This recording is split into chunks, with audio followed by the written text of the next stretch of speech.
Okay, so last week we have finished consciousness, 12 types of unwholesome consciousness, right? Under the sense sphere consciousness. So today we want to continue the beautiful consciousness. So here you can see from, let me use the pointer. So you see, sense sphere consciousness, there are 54 types of sense sphere consciousness. So under 54, there are 12. We have finished the 12 unwholesome. Now we are going to beautiful consciousness. There are 24. Why is called beautiful? Somana citta.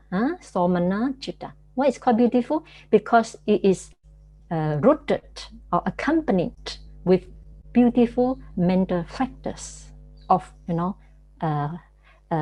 of like non-greed, non-hatred, and so on. And it's called beautiful because it covers the wholesome consciousness, resultant consciousness, and functional consciousness. So it covers a wider range of consciousness. And all this beautiful consciousness are with root, consciousness with roots. When we talk about roots, you already understand, right? They are, three wholesome roots, non-delusion, non-anger, and non-greed.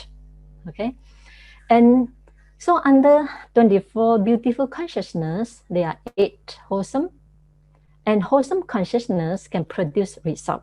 Therefore, this 8 wholesome consciousness produce 8 resultant consciousness.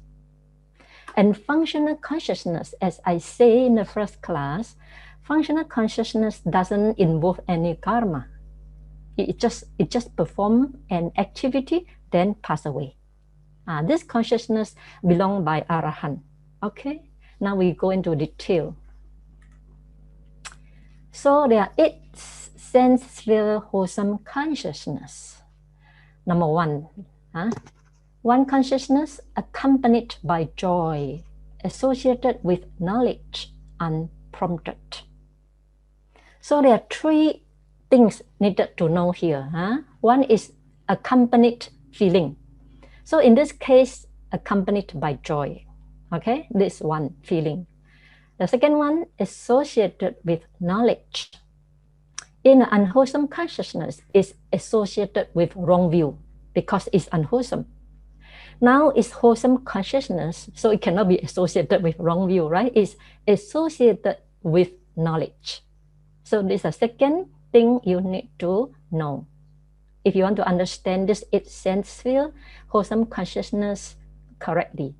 Okay. Number 3, unprompted. Unprompted means spontaneously, without deliberate thinking or without persuaded by others. It's very spontaneous act. Okay, so these are the 3 things that are feeling, whether it's accompanied by joy or equanimity, or associated with knowledge or dissociated, prompted and unprompted. So these 3 things, 3 divisions make up this 8 sense sphere wholesome consciousness. Okay, and you see here, let me give an example about this consciousness. Suppose now we are under pandemic, right? COVID-19. So the hospital are short of some medical equipment. Let's say glove, sanitizer. So when you heard that hospital is collecting fund for for this sanitizer or glove or medicine, and when you hear it, you feel you immediately, spontaneously, you want to do some charity, some dana, give some money to them, with knowledge, understanding. This generosity, charity is a wholesome karma, will bear wholesome result. And then you take out the money and send to them with happy feeling, with very joyful feeling. So in this case, because you see, you do it spontaneously, so it's unprompted, unprompted. And you do it with knowledge. You know it's a wholesome karma, bear wholesome result. It's not unwholesome karma, it's wholesome karma and bear wholesome result. So this is called associated with knowledge. And you do it very happily. Then it's called consciousness accompanied by joy. Okay, so this type of consciousness has three roots, three wholesome roots. First, you are able to take out your money. This is non-greed, right? If you are greedy for your property, if you have attachment to your money, you are unable to do any charity. You are unable to come out with your money. Therefore, now you take out money and do dana. It's a non-hatred. Is a manifestation of non-greed. Okay, and associated with knowledge means you understand it's a good karma, bear good result. So understanding the law of karma, therefore, is called non-delusion. Okay, and you do it happily, and you want to help others who are helpless. So you have metta. You have loving kindness towards those who are sick, who need the help. So this is called non-anger. Non-anger. So this type of consciousness, doing charity with understanding and with joy and unprompted, has three roots of non-anger, non-hatred, and non-delusion. So it's a very beautiful consciousness. Okay? And I'll give you another example. For example, when you sign up for Abhidhamma class, okay? When you first hear that, oh, there's Abhidhamma online class. So spontaneously, very happily say, I want to sign up the course. I want to sign up the course. And you also understand, learning Abhidhamma is wholesome deed. It's wholesome karma. It can enhance our knowledge and can lead a better life with that understanding. So under this condition, it's called one consciousness is accompanied by joy associated with knowledge unprompted. Okay, let's see number two. Number two, consciousness. One consciousness accompanied by joy associated with knowledge prompted. Prompted, as I say, is persuaded by other people. It's not done spontaneously. For example, coming to Abhidhamma class. First, you know there's Abhidhamma class, but you don't have the desire to sign up the course. But after persuaded by your friends, there is a very rare opportunity to learn. Then you quickly sign up with joy and also understand it's a good wholesome karma. But it's persuaded by others. It's called prompted. Number second, this second consciousness. Okay. Number three, consciousness. The difference is dissociated from knowledge. The rest are the same. So this is dissociated from knowledge. We take the example just now, the example I mentioned. So one, when they hear the hospital needs some medical equipment, so you want to do dana. So you quickly send the money and with a lot of happy feeling. However, you don't understand the law of karma. You don't know it's a wholesome deed. Definitely will produce its good result. You don't have this understanding of law of karma. Then it's called dissociated from knowledge. So because it's dissociated from knowledge, so this consciousness lack of non-delusion. So lacking wisdom, therefore only two roots. Now the roots of non-anger, the root of non-hatred, but lacking the root of non-delusion. So number third, consciousness only got two roots. Okay. And when it is two roots, as I say, every wholesome consciousness will leave behind the resultant, right? So when we done action lacking root of non-delusion or lacking the root of wisdom, then when it bears result, the result also become two roots. Let's say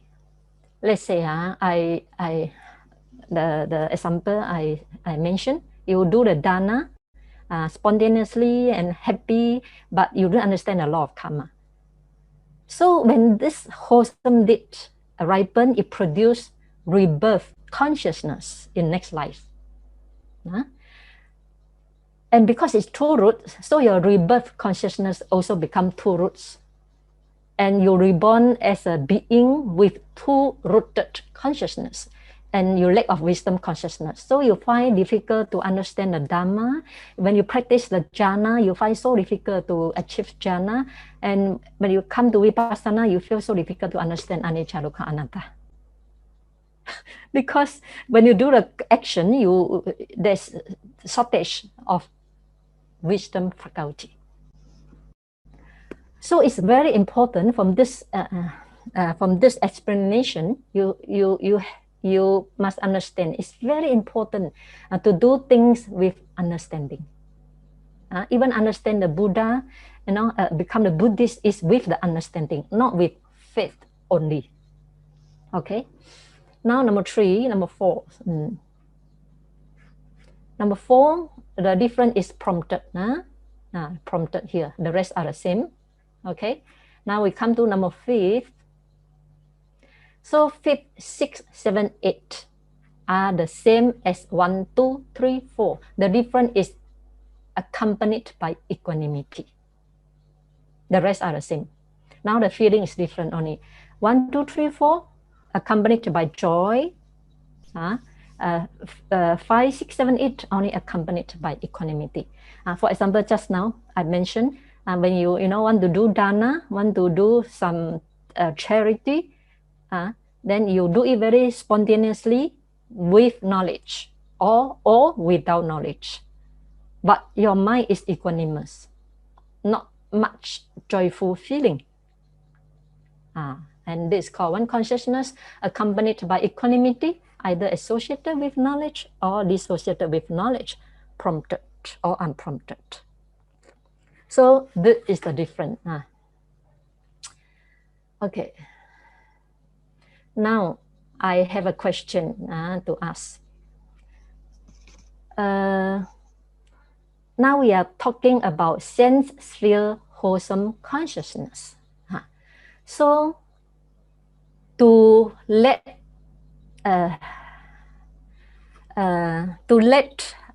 all of us want to gain more merit when doing wholesome deed, there are a few things we need to understand. So whatever good deed we perform, it's better to do with joy, not with equanimity. Equanimity only become higher in the jhana consciousness. Jhana consciousness, the 4 jhana is with equanimity. That's highest jhana. Okay, but now we are talking about sense sphere. We are not talking about immaterial sphere. So please make a note here. So in the sense sphere, mean in the human world or in a human world or deva world, deity, heavenly beings world, whatever good action we do, better do with joy.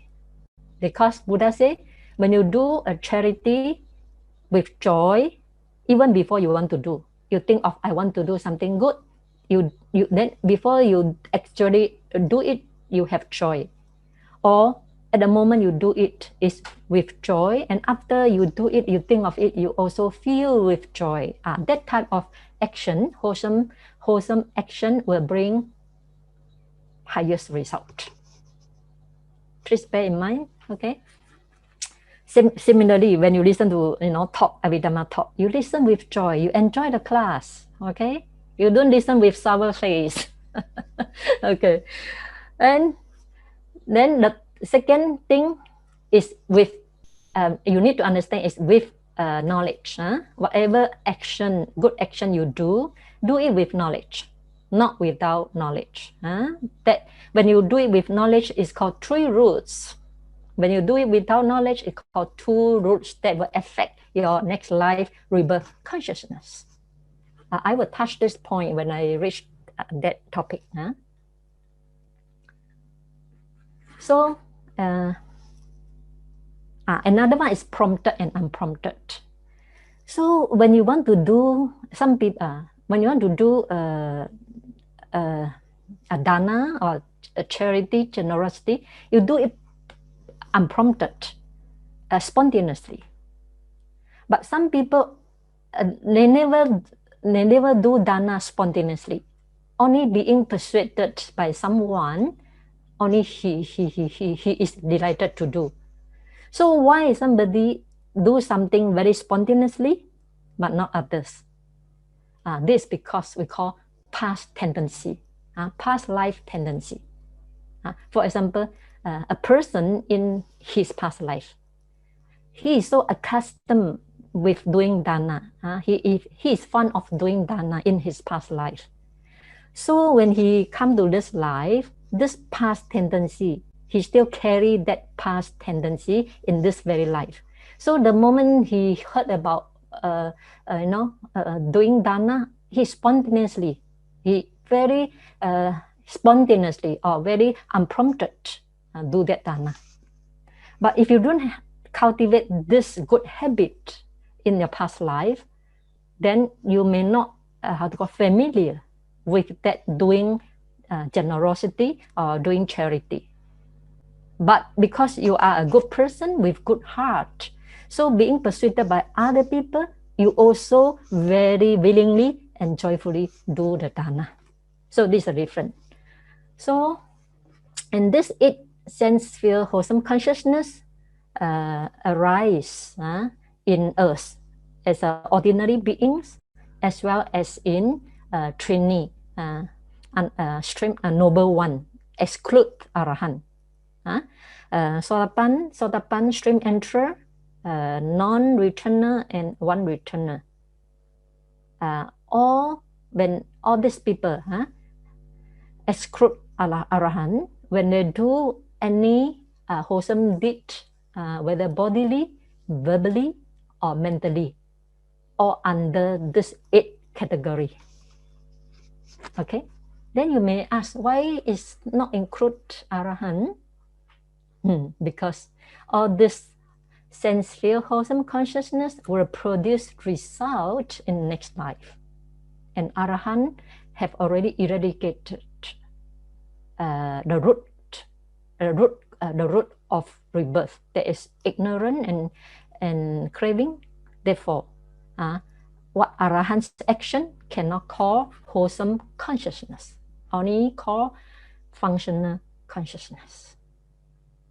Okay, now we got to next one. We have finished 8 sense sphere wholesome consciousness. Now we are talking about 8 sense sphere resultant consciousness with root. All these 24 beautiful consciousness is with roots. And this is very easy to understand. 1, 2, 3, 4 up to 8. The name, the words are exactly the same as 8 sense sphere wholesome consciousness, exactly the same.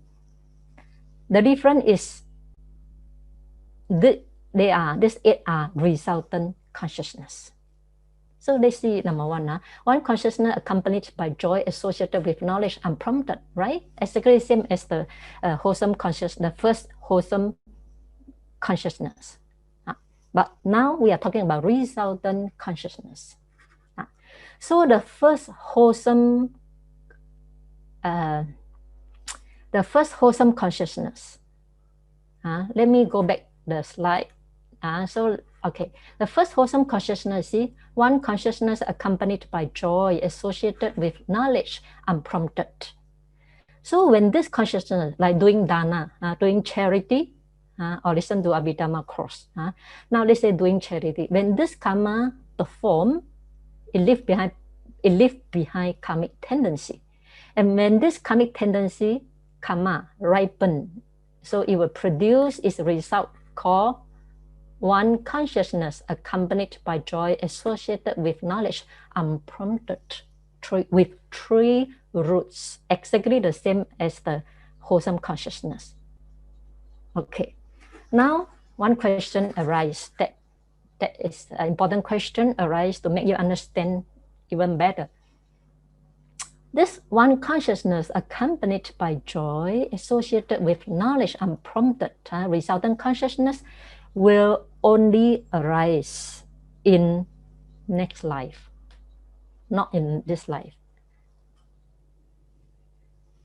It will produce resultant in next life and become rebirth consciousness of human being, or if you're reborn in Deva, heavenly realm, it becomes the rebirth consciousness of Deva being, of heavenly being.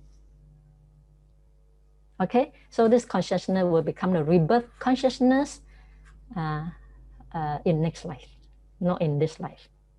Okay. And suppose this person do dana, let's say, he do dana, last time he do dana, now because of that dana, he was reborn in the human realm. And his rebirth, first rebirth consciousness is one consciousness accompanied by joy associated with knowledge unprompted, and he is reborn in a rich family with this consciousness as his rebirth consciousness. Okay, then the second wholesome consciousness produced the second result here. The third wholesome consciousness produced the third result here, and likewise. Okay, now we come to the next one. It sense feel functional consciousness. This is even more easy to understand. As I say, functional consciousness does not involve karma. It merely carry the activity, then passes away. Doesn't leave behind karmic potency. Therefore, this sense sphere functional consciousness belongs to Arahant only, not us, not stream enterer, not anagami, no, only for Arahant. And the words are exactly the same as the 8 sense sphere wholesome consciousness, but they become functional consciousness. Okay, so we finished 28 type of consciousness. You see, beautiful. We finished 24 beautiful consciousness, 8 wholesome, experienced by us, and experienced by stream enterer, anagami, and so on.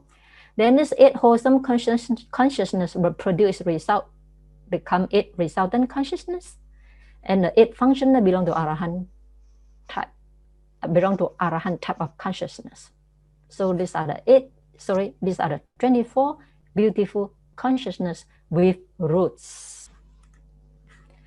Okay, so we have finished 12 unwholesome consciousness, 24 beautiful consciousness.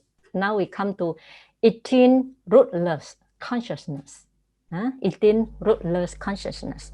So what you need to know is called rootless. The 12 unwholesome consciousness and 24 beautiful consciousness are with roots. Please don't forget the meaning of roots: non-hatred, non-delusion, non-anger, and another one is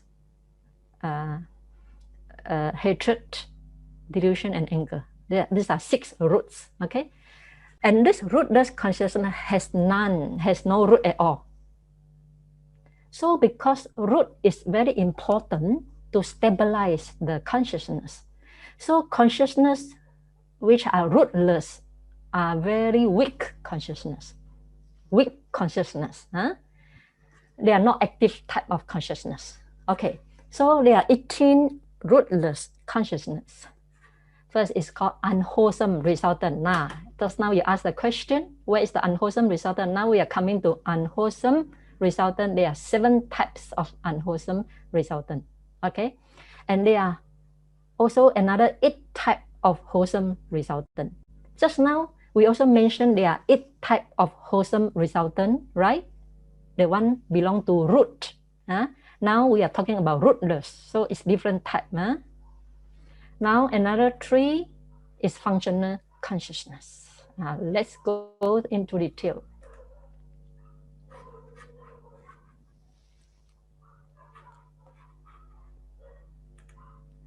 Okay, so under rootless consciousness, there are 7 unwholesome resultant consciousness. This is also produced by the 12 unwholesome consciousness. We have studied 12 unwholesome consciousness, right? Now, these 7 unwholesome resultant are the result of the 12 types of unwholesome consciousness. Okay, number 1, I consciousness accompanied by neutral feeling. Then ear consciousness accompanied by neutral feeling. Then nose consciousness, tongue consciousness. Okay, this 4 first. So when we talk about unwholesome consciousness, they are not themselves unwholesome. Resultant is not a karma. It's the effect of karma. So they are not themselves unwholesome, but it's the result of unwholesome consciousness. Okay? Please make clear this point first. So resultant consciousness is karmically indeterminate. No good or bad one. Okay. And they are unwholesome resultant produced by unwholesome karma. Let's see the first chitta, I consciousness, accompanied by neutral feeling. So when you go out, so when you step out from your door, then you see immediately you see your enemy. Let's say you see your enemy. So at this time, I consciousness arise. When the person, visible object impinge to your eye, then I consciousness arise, accompanied by neutral feeling, seeing the enemy. So may I ask you, seeing the enemy is wholesome result or unwholesome result? It's unwholesome result, right? Therefore, at this moment, when whatever undesirable object, it can be your enemy, it can be seeing the corpse, or it can seeing an incident, or can seeing something which is undesirable to your eyes. That is called unwholesome resultant consciousness. There is I consciousness accompanied by neutral feeling arises when the eye sees unwholesome or undesirable object. Okay, then second one, ear consciousness is the same. So when you go out, when you go to your office, then you hear some criticism to you. Some people criticize you. So the ear consciousness arise hearing that undesirable sound. This is called unwholesome resultant. It comes from the unwholesome karma. Maybe next past life you criticize other people. Now you have this ear consciousness hearing some criticism to you, from others to you, about you. Okay? Similarly, nose consciousness, smell something bad. Tongue consciousness, taste something bad. All these 4, eye, ear, nose, tongue, these are accompanied by neutral feeling only. Why? Why? Because their impact is very weak. That's why only neutral feeling. Eye consciousness arise inside the eye sensitivity. Okay, so eye sensitivity cover very small area. So the impact to the visible object is very weak. Then you may think that seeing enemy, it can be very great, right? Then you don't understand the cognitive process. Here, eye consciousness is only one mind moment. One mind moment only. It doesn't really, you're only seeing an object. It doesn't really interpret the object yet. Okay? So the impact is very big, therefore it's accompanied by neutral feeling, same as ear consciousness. Ear consciousness arises inside in the nose, inside the nose. The area is very small only, right? Then nose consciousness inside the nose, tongue consciousness inside the on top of the tongue. So the impact of the object towards this eye, ear, nose, tongue is very small. Therefore, the accompanied feeling is neutral feeling. However, body consciousness is accompanied by pain. For example, when you go out, you kick the stone, suddenly accidentally kick the stone. Wow, you feel so painful. So the pain can be on the feet, but you can feel the whole body. Sometimes the pain can be spread into the whole body. So body consciousness accompanied by pain. It cannot be accompanied by feeling because the impact is very great for two reasons. One, body consciousness arises depend on body sensitivity. Body sensitivity covers the whole body. The head, from head up to the feet, all sensitivity, all body sensitivity spread out throughout the body.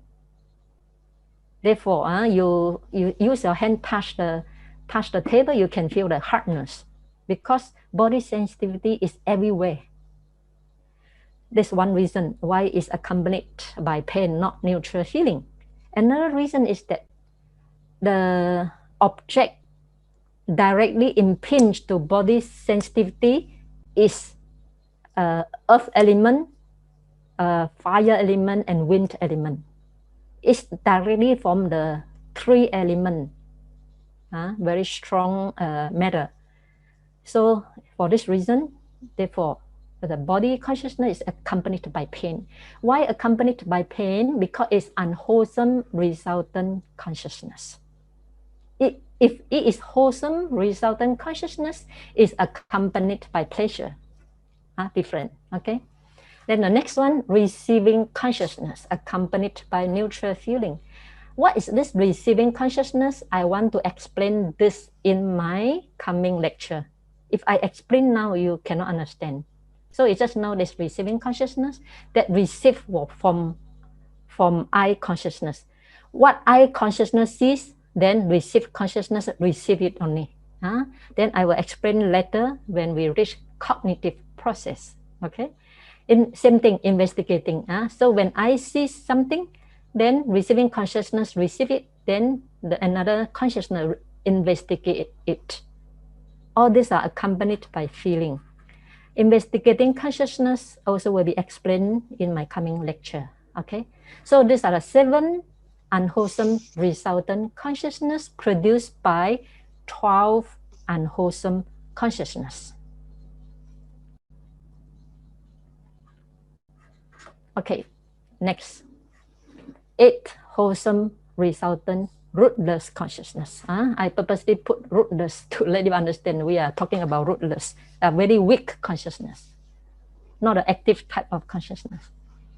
So same thing, eye consciousness accompanied by neutral feeling. Eye consciousness accompanied by neutral feeling. So how to decide this eye consciousness, whether it's come from wholesome resultant or unwholesome resultant? Because under wholesome resultant and unwholesome resultant, there are also eye consciousness, ear consciousness, and nose consciousness, and tongue consciousness, and so on.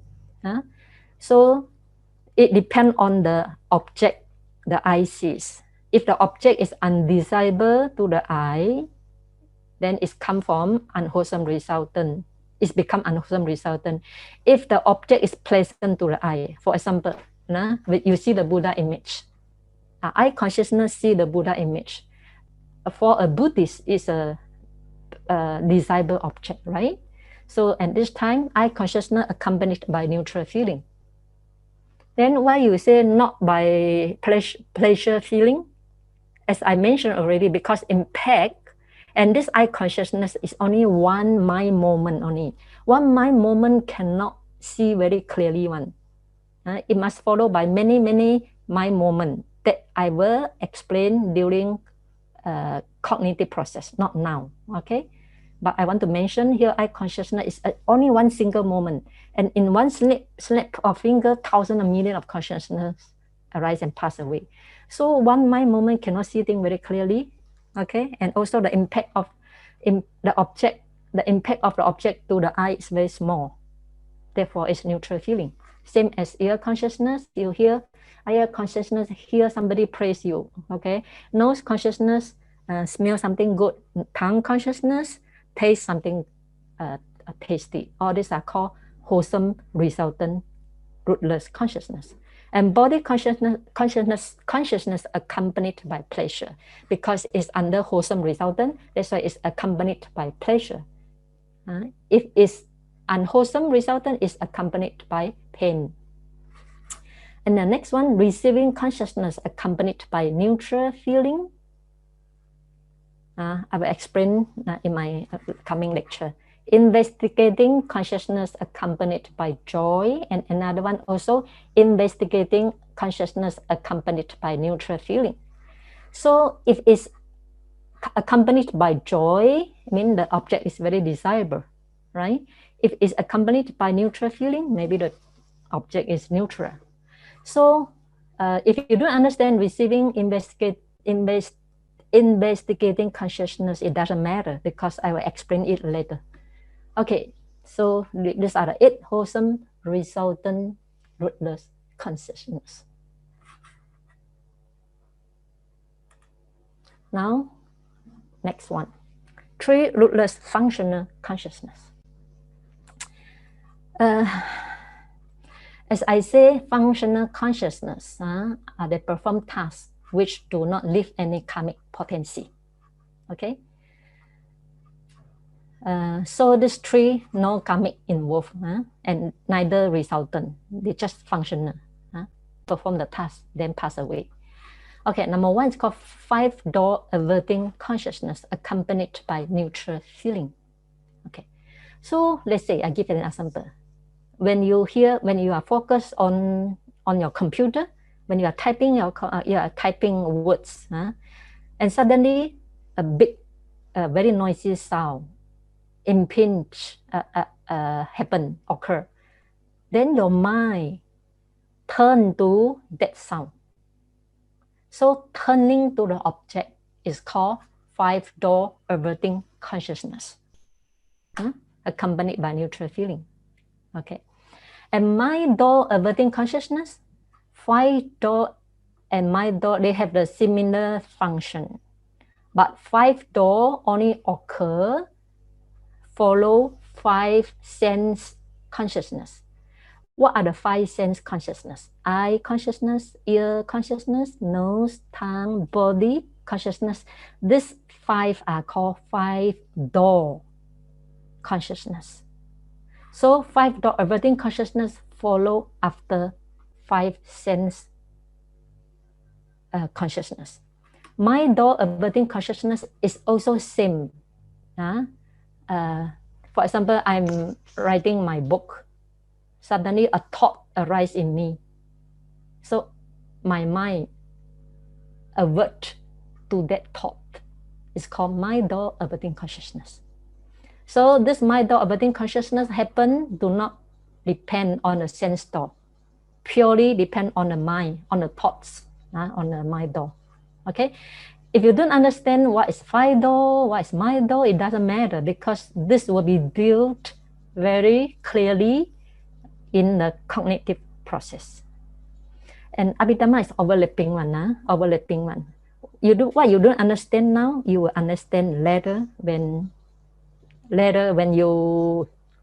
go on and on. Okay. And the last one, smile producing consciousness accompanied by joy. Okay. This only belong to Arahant.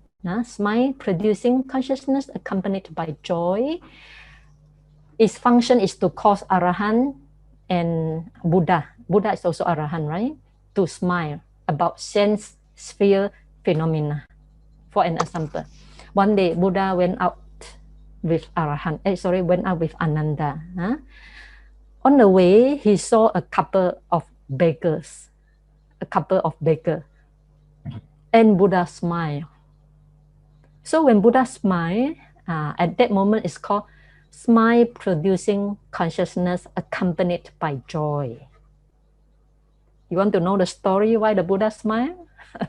Okay, let me insert one short story. Buddha smiled when seeing the two beggars. So then Ananda understand Buddha has something to say. Therefore Ananda asked, "Oh, Venerable Sir, Bhante, why you smile?" Buddha said, "You see these two beggars? If they come to learn the Dhamma, if they come to know the Dhamma and practice the Dhamma, they can become, both of them, or can become Arya, can become a noble one at the first stage of their life. I think the husband, Buddha said, the husband can become Arahant and the wife can become Anagami at the first stage of life, maybe below 33 years old. But they spend their life aimlessly, uselessly, so they don't attain anything. But if they come to learn the Dhamma at the second stage of life, after 33 years old onward, they still can become the noble one. But now they have reached, almost the end of life and still do not know the Dhamma. What a waste! What a waste for them. So in this case, Buddha smiled with reason for Ananda to ask. It's called smile producing consciousness accompanied by joy. Okay, so we have finished all the 54 sense sphere consciousness. 12 are unwholesome, 24 are beautiful with roots, beautiful roots mental factors, and 18 rootless. Okay, next. So we have finished 54 sense sphere consciousness. Now we come to this 5 material sphere consciousness. Okay, 5 material sphere consciousness are the jhana consciousness. If you cannot, remember so many words, but you understand jhana, absorption. So all these 5 material sphere consciousness are absorption consciousness. Okay, it can be, as we know, consciousness can be divided into 4 by way of plane, right? One is called sense sphere consciousness. We have just finished 54 type of consciousness. Now we reach the second one, 5 material sphere consciousness. And this consciousness can be divided into 3. One is called wholesome consciousness. There are 5. Another one is called 5 resultant consciousness, exactly the resultant of the wholesome. And another 5 is called functional. This belongs to Arahant, so it's not our domain. Okay, now let's go into detail. What are the 5 wholesome? Now wholesome. When we talk about wholesome, please remember it will bear its result. It will produce resultant. Therefore, it's called wholesome. So why wholesome? Kusala. Why wholesome? 5 material jhana. 5 material means jhana consciousness. 5 material sphere consciousness. Rupa, Vachara, Chitta. Rupa, Vachara, Chitta. First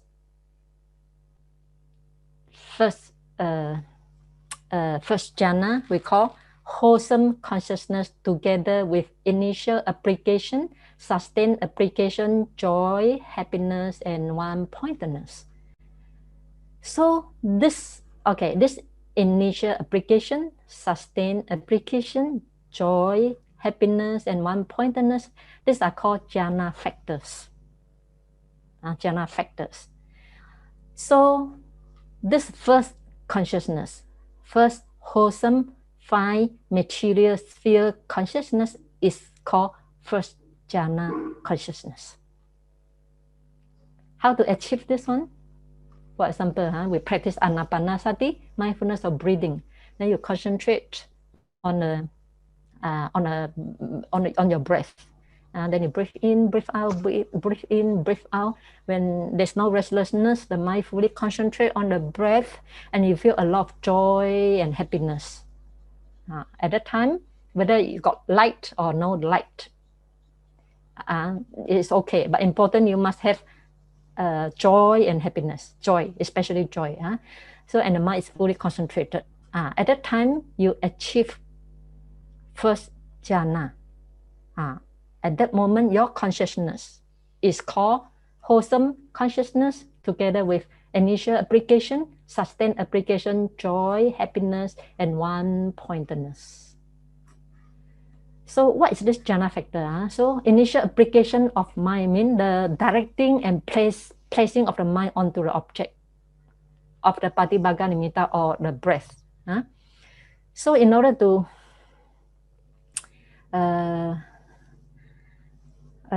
attain jhana, so you have to direct, you have your mind to direct and place your mind on the object. The object can be breath or the light come from the nostril. We call patibhaga nimitta. You don't understand patibhaga nimitta, it doesn't matter. It's not our topic for discussion. So this is called initial application of mind, vitakka.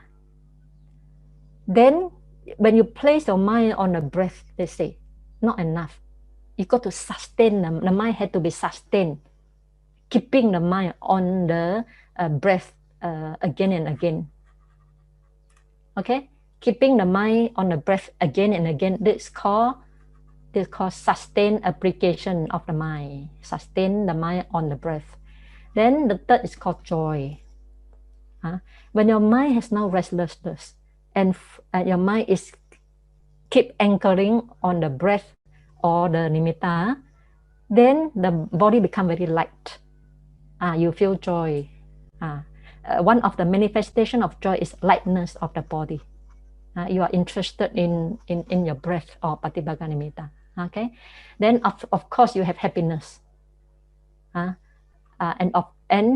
one-pointedness. One-pointedness is the mind fixing firmly on the breath or patibhaga nimitta. So these are the five jhana. These are five jhana factors. Initial application of mind, vitakka. Sustained application of mind, vichara. Joy, happiness. Happiness means you have very pleasant feeling or happiness associated with your meditation. And one-pointedness, ekaggata. So these are called five jhana factors. And this make up the first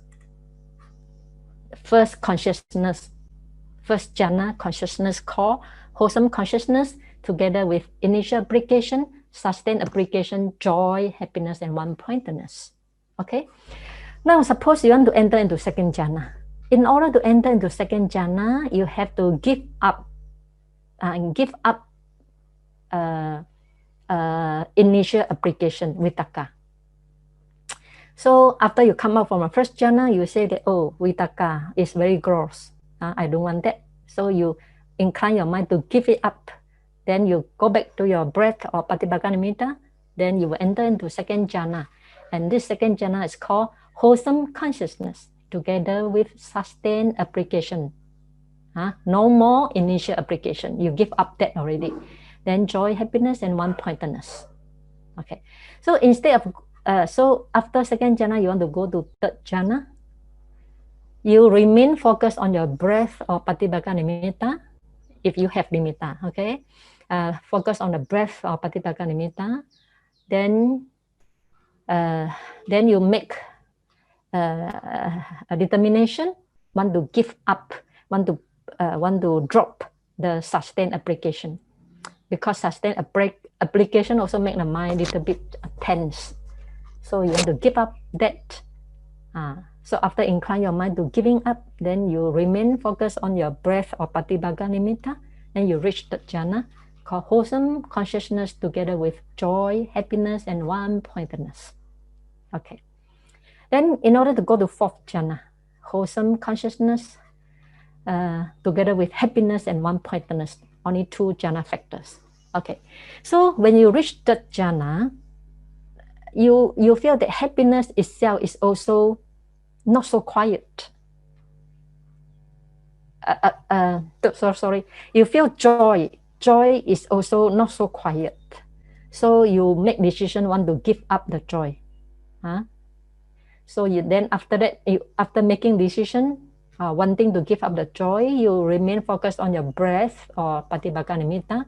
Then you enter into fourth jhana, which has only two jhana factors, happiness and one pointedness.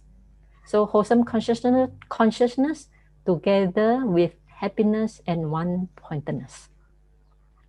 And lastly, you feel that happiness is also not a very quiet type of feeling. You feel equanimity is even better. So you make up your mind to give up, to give up happiness. So after making up your mind to give up happiness, you remain focused on your fifth jhana. After fourth jhana, come up from fourth jhana, you make decision to give up happiness. Then after that, remain focused on your breath or Patibhaka Nimitta. Then you will reach fifth jhana, wholesome consciousness together with equanimity and one-pointedness. Then you may ask, why got five jhana, not fourth jhana? In the sutta, Buddha only mentioned four jhana. But in Abhidhamma, because Abhidhamma go into very minute detail, one by one, therefore it divides the jhana. There are five jhana factors. So because Abhidhamma go into minute detail, so it abandon the jhana factor one by one. Therefore, they divide into five jhana. And the second jhana and the third jhana in Abhidhamma, here, second jhana and the third jhana in Abhidhamma equal to the second jhana of sutta. Okay? And the fourth jhana in Abhidhamma equal to the third jhana of sutta.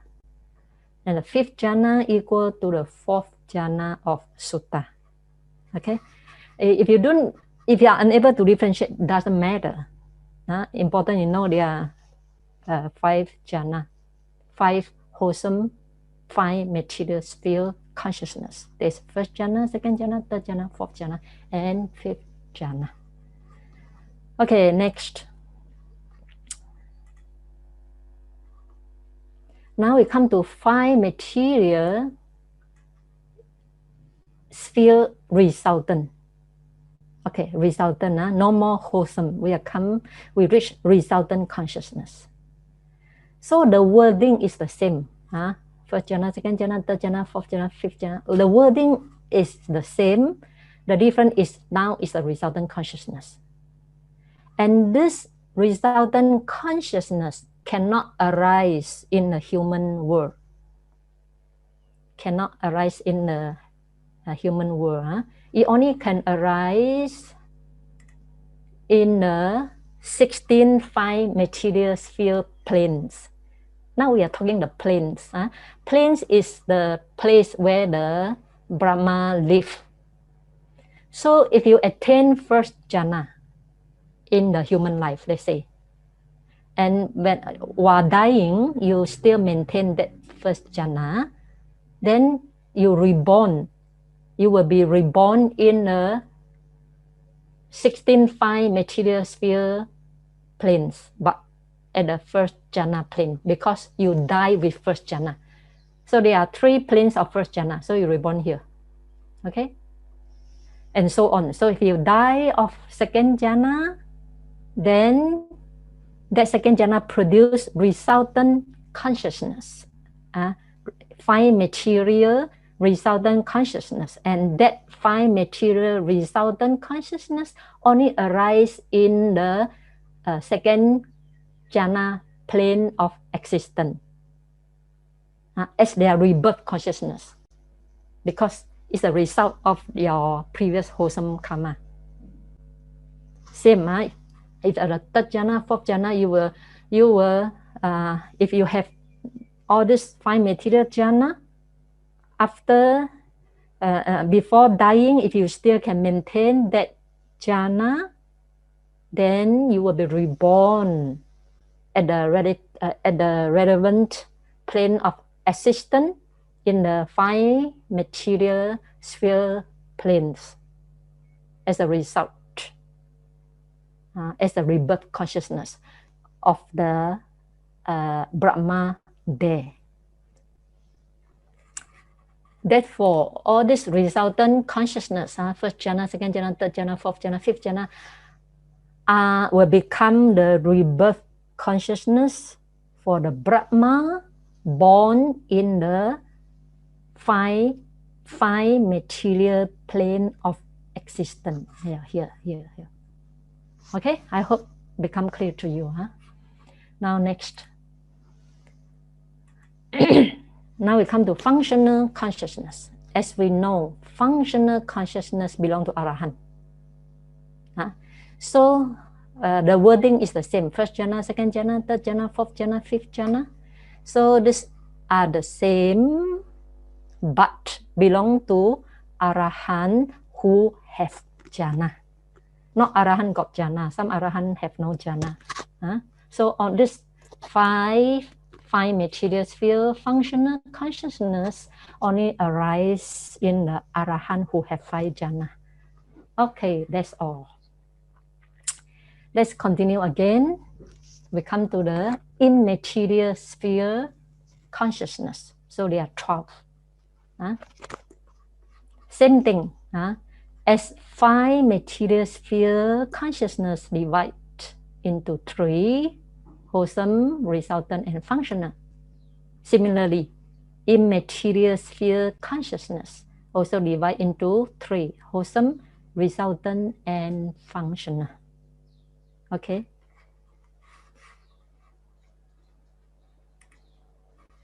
So what's the first immaterial sphere? Wholesome. We are talking about wholesome consciousness. Number 1. Wholesome consciousness pertaining to the base of infinite space. Okay, so this is called immaterial jhana, arupa jhana. We have rupa jhana, 5 material sphere jhana. We have immaterial, no material, no body one. 4 immaterial sphere jhana, we call arupa jhana. In order to achieve a wholesome consciousness pertaining to the base of infinite space, let's say, give an example, we practice earth kasina. Earth kasina, one type of meditation we call kasina meditation. So let's say I practice earth kasina, I draw a circle on the earth. Then I look at the earth inside the circle. Then I mentally note earth. Then when I close the eye, the earth still remain in my mind through the memory and the mindfulness, right? So remain in my mind. So then I go back to my place, to the cushion, and close my eye and contemplate earth. Then after that, I successfully enlarge the earth inches by inches and make the whole universe become earth. Then I enter into first jhana, second jhana, third jhana, fourth jhana, fifth jhana. That is called material jhana, 5 material jhana. Okay. Now I want to go to immaterial jhana. Then I try to focus on the space, on a little space within the earth. After emerge from the 5 material jhana, then I focus on the space, the gap, or the small space, a small gap of the earth. So if I can find the gap or earth, then I mentally note space. And through the power of concentration, I try to enlarge that space of the earth. So when I enlarge inches by inches, space, then suddenly all the earth disappears. What left is boundless space. No more earth, then boundless space. Then I mentally focus on the boundless space or space. And I enter into immaterial jhana called wholesome, number one, wholesome consciousness pertaining to the base of infinite space. At this moment, this immaterial jhana only got two jhana factors. There is equanimity and one-pointedness. This unlike five material sphere consciousness, five rupa jhana, five material sphere consciousness, they gradually give up the gross type of jhana factor, right? And reach the fine one. But for immaterial sphere wholesome consciousness, all of them have only two jhana factor. There is equanimity and one-pointedness. Okay, so how long the wholesome consciousness pertaining to the base of infinite space lasts in your mind depends on how long you can stay in that immaterial jhana. So if you can stay in that immaterial jhana for 2 hours, then this wholesome consciousness pertaining to the base of infinite space will last for 2 hours. Okay, now I want to enter into another higher stage of immaterial sphere wholesome consciousness called wholesome consciousness pertaining to the base of consciousness. What should I do? I concentrate on the jhana consciousness. The jhana consciousness of this one, base of infinite space. Because just now I attained the immaterial jhana of base of infinite space. Right? So in order to go higher stage, now higher stage of base of consciousness, then I focus on the jhana consciousness of base of infinite space. Then mentally I note base consciousness, boundless consciousness, or consciousness, boundless consciousness. Then I reach second immaterial sphere wholesome consciousness called wholesome consciousness pertaining to the base of consciousness. Okay, the object of this is consciousness. It's not the material anymore. It's not the rupa jhana anymore. It's in arupa jhana. Okay, now I want to enter into base of nothingness. What should I do? Then when the mind is on the base of consciousness, two mind moments cannot arise at the same time. So when my mind is on the base of consciousness, then the jhana consciousness of base of infinite space no more exists, because two mind moments cannot arise at the same time. So I take the non-existent of base of infinite, I take non-existent of jhana consciousness of base of infinite space. And mentally I note nothingness, nothingness, nothingness. Then I enter into wholesome consciousness pertaining to the base of nothingness. Okay, at that time, there are two jhana factors, same, equanimity and one-pointedness. And lastly, if I want to go to the highest stage of immaterial jhana, called base of neither perception nor non-perception, then I take the consciousness of base of nothingness. That consciousness no more there. So I take that nothingness as object. I take that consciousness who concentrate on the base of nothingness, that as object. Then mentally I note neither perception or not perception. I note sublime, subtle, sublime, subtle. Sublime of what? Sublime of that perception, and subtle of that perception. Because at that moment, the perception neither become clear nor unclear. It's become very subtle. You cannot say it is perception or non-perception. Therefore, the name called base of neither perception nor non-perception. Okay, so you may not understand, why is so complicated? No problem, because to reach immaterial jhana, we are still far away from it. I explained to you just to enhance your knowledge only. Even you don't understand how to enter into this jhana, it doesn't matter. Important, you know how to focus on your breath and enter into first jhana. That is most important. I just give you extra knowledge about immaterial jhana. That's all. Okay. Next is for immaterial sphere resultant consciousness. Okay, since it's a resultant consciousness, number one, resultant consciousness pertaining to the base of infinite space, and this is a resultant of wholesome first immaterial jhana, right? And this resultant consciousness only can arise here. See this?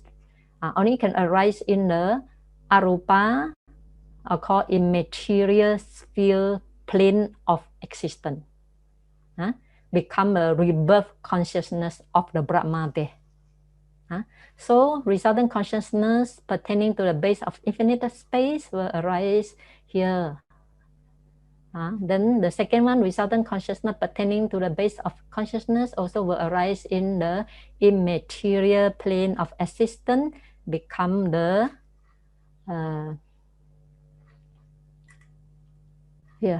become the rebirth consciousness of the Brahma here. And the nothingness, the base of nothingness, resultant consciousness only will arise in the immaterial sphere planes of nothingness here. And neither perception nor non-perception, resultant consciousness will arise at the top, where the Brahma stay here and become their rebirth consciousness, because it's a resultant. Resultant, so it occur here, become the rebirth consciousness of the Brahma reborn in the immaterial sphere planes. Okay, so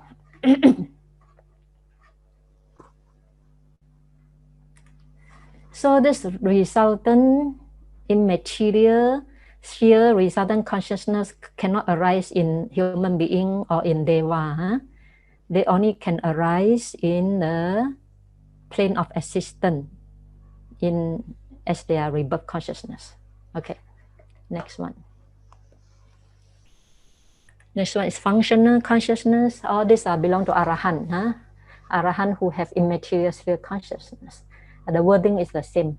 It's just a functional consciousness belong to Arahant. Why is called functional? Because it cannot produce any karma. Arahant, whatever activity Arahant do, cannot call wholesome anymore. Only can call functional. If it call wholesome, mean can produce result. But when it's called functional, it means no karma involved. Okay, now we come to the last 8 type of supramundane consciousness. Supramundane consciousness can be divided into 2 groups. One is called path wholesome consciousness.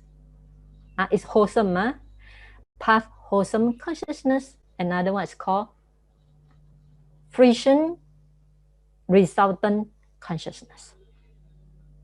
So this path wholesome consciousness produce fruition resultant consciousness. Okay. So what is supramundane consciousness? Supramundane is the noble consciousness that has gone beyond the world of formations or the world of 5 aggregates of clinging. This type of consciousness leads to liberation from samsara. Samsara means cycle of rebirth. And to the attainment of ultimate peace, nibbana, the complete cessation of suffering. So in Pali, we call Lokuttara Citta. Lokuttara is 2 combination of words. Loka, Uttara. Loka Uttara. Loka means the world of formation or the world of 5 aggregates of clinging. Uttara means go beyond. So go beyond or transcend. Go beyond the world of 5 aggregates or transcend the world of 5 aggregates. Therefore, it becomes the supramundane. The world of 5 aggregates of clinging is called mundane, like us. What we experience is called mundane consciousness. But supramundane already gone beyond that. Therefore, only noble one can experience supramundane consciousness. We as ordinary beings or puthujjana or worthing cannot experience supramundane consciousness. Okay? And this so supramundane consciousness, Lokuttara Citta, can be divided into 4 wholesome path consciousness. Number 1 is called stream entry path consciousness. Number 2 is called once returning path consciousness. Number 3 is called non-returning path consciousness. And number 4 is Arahant path consciousness. And these are wholesome consciousness. In the first chapter, consciousness, is very important to know whether they are wholesome, whether they are resultant, right? Because wholesome produce result, and resultant is the result of the wholesome. So it's very important to differentiate whether they are wholesome or whether they are resultant or they are functional.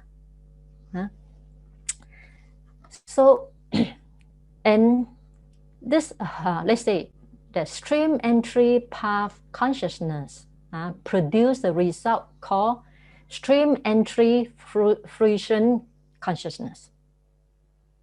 This is a resultant consciousness. And once returning produce its result called once returning fruition consciousness. Non-returning consciousness produce its result called non-returning fruition consciousness. And Arahant wholesome, Arahant path wholesome consciousness produce its result called Arahant resultant fruition consciousness. Okay, so there are these 4 wholesome path consciousness are the four stages of enlightenment. So when you say you enlighten, means somebody enlightened because he realized he achieved first stage called stream entry path consciousness, and from this first stage of enlightenment he moved on and to achieve next stage called once returning path consciousness. And if he meditate again, he will reach the third stage of enlightenment called non-returning path consciousness. And if he advances, he reached the highest stage of enlightenment called Arahant wholesome path consciousness. Okay. So what are the objects? What are the objects that this path consciousness and fruition consciousness take? All consciousness must take object. Without object, consciousness cannot arise. Please remember this important point, right? For example, when I see something, then only when there's object, I can see something. Without object, I cannot see something. And I consciousness cannot arise to see something. Therefore, every consciousness must take object. Similarly, supramundane consciousness also take object. What object the supramundane consciousness take? That's what we aim for, Nibbana. So whether it's wholesome path consciousness or resultant fruition consciousness, or this 8 type of supramundane consciousness takes Nibbana as object. Then one question you definitely have to know, or one thing you definitely have to know, what is the difference within or between wholesome path consciousness and the resultant fruition consciousness. What is the different? What is their function that make them different? So, wholesome path consciousness, let's say stream entry path consciousness, this plays the function of eradicating defilements, right? When we practice, the aim is to eliminate or eradicate defilements that makes us suffer, right? Therefore, we aim to achieve stream entry path consciousness to eradicate certain defilement completely. And as a result, once one attains stream entry path consciousness, as a result, then followed by stream entry fruition consciousness, and this fruition consciousness enjoy or experience the certain degree of liberation when the defilement had been partially eradicated. So you see the difference, path consciousness, the function is eradicate defilements. Each consciousness eradicate different type of defilement. And the fruition consciousness or resultant consciousness, once defilement has been eradicated, and the fruition consciousness or resultant consciousness experience the certain degree of liberation once the defilement has been eradicated partially or fully or fully. So these are two different. However, two of them also take Nibbana as object. Okay. Then how to become the stream entry, how to achieve stream entry path consciousness? It's not through samatha. It's not through concentration or jhana. It's through vipassana. What is vipassana? Vipassana means seeing phenomena at different way.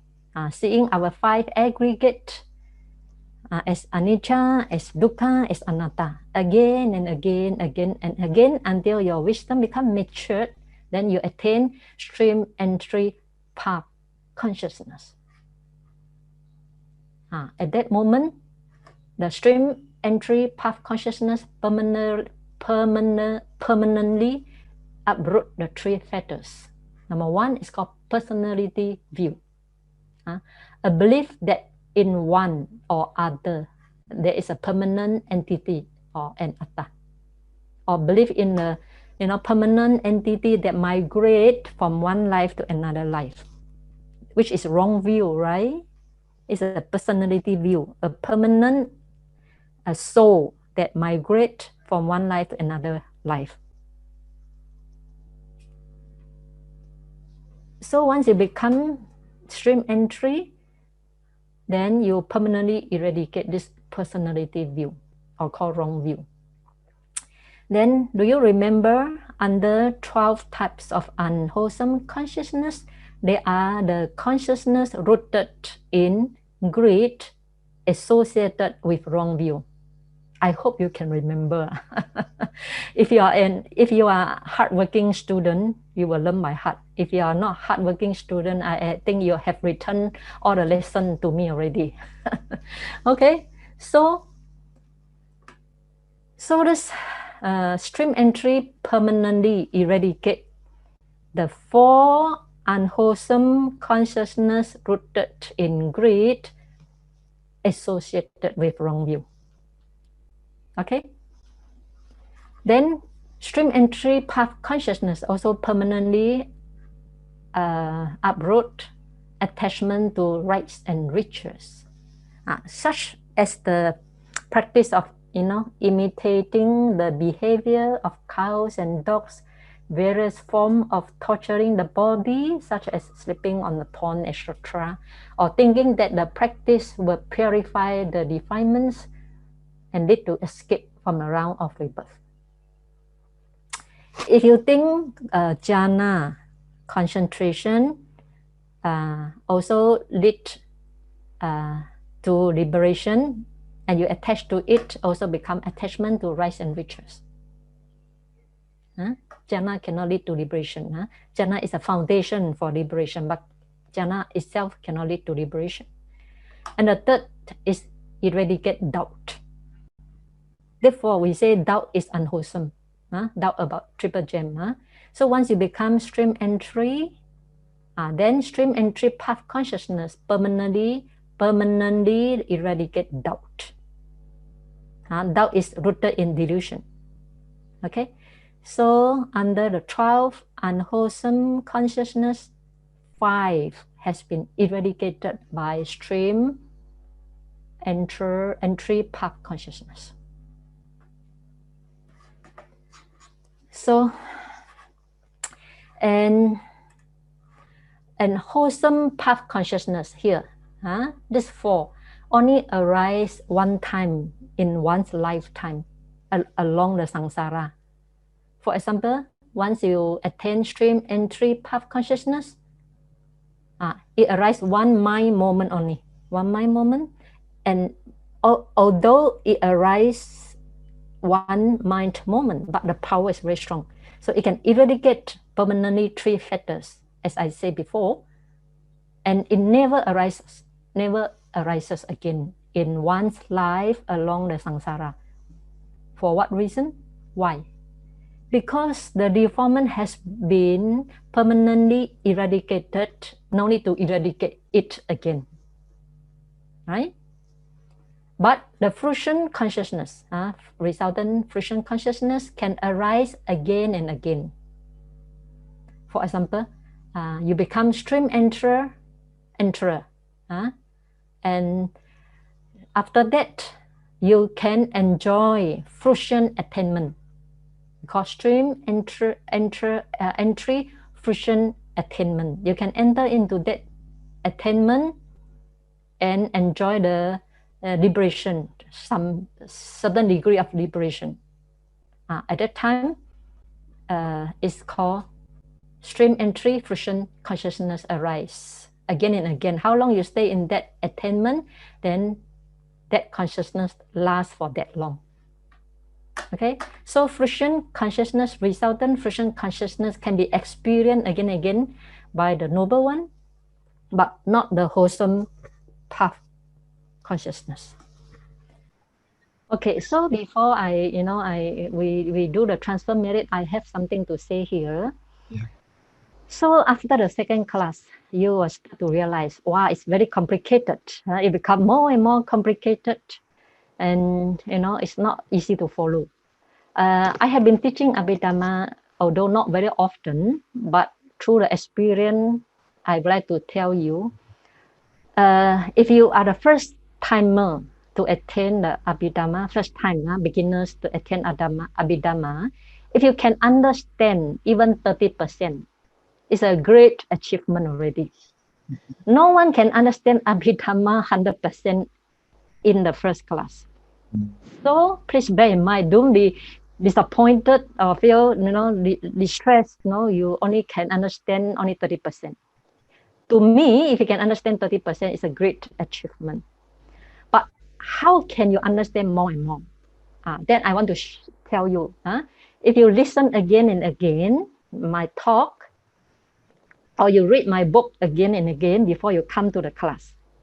I mean, you prepare yourself first before you come to the class. Then your receptivity become much stronger, higher. This is the reason why I insist that you listen to you read my book. And in my coming lecture, which I will teach cognitive process, I will refer a lot to my book. So if you don't have the book, I don't know whether you can follow or not, because I feel that it's not necessary to create so many PowerPoints, since I have already book in hand. So I will use my book as a teaching aids. So don't feel stressed or disappointed if you can only follow 30%. By second reading, third listening, fourth listening, you understand maybe 50. To me, after 5 times listening the same topic again and again, you get 80%, still not 100%. Okay, so and as I go on, you will discover, and it will become more interesting as well as more complicated. But you will realize it's very useful and beneficial for your daily life if you know how to put into practice. Okay, this I want to say. So just want to encourage you, don't feel discouraged if you can only understand 30% of it. It's very natural for everyone. Okay? So now we should share the merit. Etavata cha ammehi sampadang punya sampadang sappe deva sappe bhutta sappe satta anumodantu sabba sampati siddhya akasata cha bummata deva nakka mahidika punyatang anumoditva cirang rakhantu sasanang cirang rakhantu desanang cirang rakhantu mang paranti. Sadhu. Sadhu. So finally, by this merit acquired today, enhance your wisdom, and may your wisdom grows deep and depth in depth. So may all of you be well and happy, and I see you in the next Saturday, in the coming Saturday. Okay, thank you. Sadhu, sadhu, sadhu.